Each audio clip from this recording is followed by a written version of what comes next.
আসসালামু আলাইকুম, রামাদান মোবারক এভরিওয়ান। কেমন আছো তোমরা সবাই? আই হোপ যে সবাই অনেক অনেক ভালো আছো। আমিও আলহামদুলিল্লাহ তোমাদের সবার দোয়ায় ভালোই আছি। তোমাদের এবারে রমাদান সবার কেমন কাটতেছে আমাকে কিন্তু অবশ্যই জানাবা। আর তোমরা কে কোথা থেকে আমার ব্লগ দেখতেছো সেটাও কিন্তু বলে যাবা। এভরিডে সবকিছু ক্লিন করতেছি, আবার এভরিডে কই থেকে যে এত ময়লা আসে আমি না বুঝতে পারি না।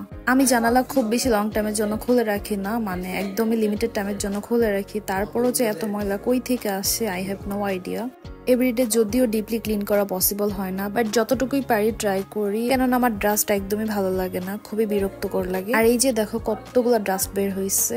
আজকে বাসায় আমার পছন্দের মাছ আনা হয়েছে। মাছের মধ্যে চিংড়ি যদিও আমার পছন্দের একটা মাছ, যদিও এটাকে মাছ বলা হয় না, পোকাই বলা হয়। আমার পছন্দের যে যে জিনিস আছে ওগুলা খাওয়ার থেকে আমার দেখলেই অনেকটা শান্তি লাগে, মানে খাওয়ার তৃষ্ণা মিটে যায় তখন দেখি। আমার চিংড়ি ভুনা করলো আজকের জন্য, আর আমি ইফতারি বানাচ্ছিলাম। আজকে যদিও ইফতারি বানার কোনো প্ল্যানিং ছিল না, আমার জামাই হুট করে ফোন দিয়ে বললো বাসায় আসবে, তাই তার জন্য আবার সবকিছু একটু রেডি করতেছিলাম। আর আজকে না আমার আলুর চপ গুলো এত গোল গোল হয়েছে, দেখেই শান্তি লাগতেছে। বেগুনি আর আলুর চপটা একটু আগেই বানাচ্ছিলাম, ডালটা যেহেতু একটু ফ্রিজিং করা ছিল তো এই জন্য একটু এটা নর্মাল হতে টাইম দিচ্ছিলাম। আমি বাকি সবকিছু ভাজতে ভাজতে দেখলাম যে ডালটা নর্মাল হয়ে গেছে। দেন পেঁয়াজের জন্য সবকিছু মিক্সড করে নিচ্ছিলাম, যা যা উপকরণ লাগে।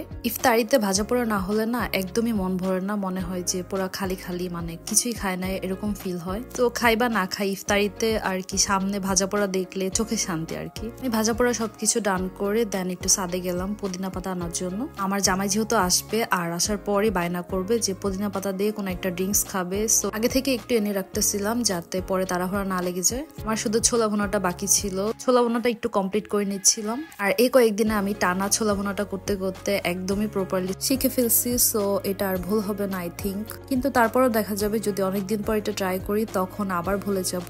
এইটা আমার কমন একটা প্রবলেম, যে আমি যে জিনিসটা অনেকদিন যাবত না করে থাকি ওইটা অ্যাকচুয়ালি ভুলেই যায় আমি। সো যাই হোক, এরপরে একটু ড্রিঙ্কস বানাই নিচ্ছিলাম। বলছি না আমার জামাই এসেই বায়না করবে, আর সে অ্যাকচুয়ালি এসেই বায়না করতেছে যে পুদিনা পাতা দিয়ে একটা ড্রিঙ্কস খাবে। এরপর ইফতারি সময় হয়ে যায়, তো আমি সবকিছু একটু সুন্দর করে সার্ভ করে নিচ্ছিলাম যা যা ইফতারির জন্য বানাইছিলাম। আর আমার জামাই তো অ্যাজ ইউজুয়াল মুড়ি মাখার দায়িত্ব নিয়ে ফেলছে। সত্যি কথা বলতে তার হাতে মুড়ি মাখাটা আসলে অনেক বেশি মজা হয়ে খেতে, মানে আমরা লাস্ট যে কয়েকবার তার হাতে মুড়ি খাইছি ওই কয়েকবারই ভালো লাগছে, এই জন্য তাকেই বারবার বানাতে বলি। আর আজকে এই ড্রিঙ্কসটা আমি বানাইছিলাম, খেতে খুবই মজা হয়েছে, মানে এত মজা হবে আমি আশা করি নাই।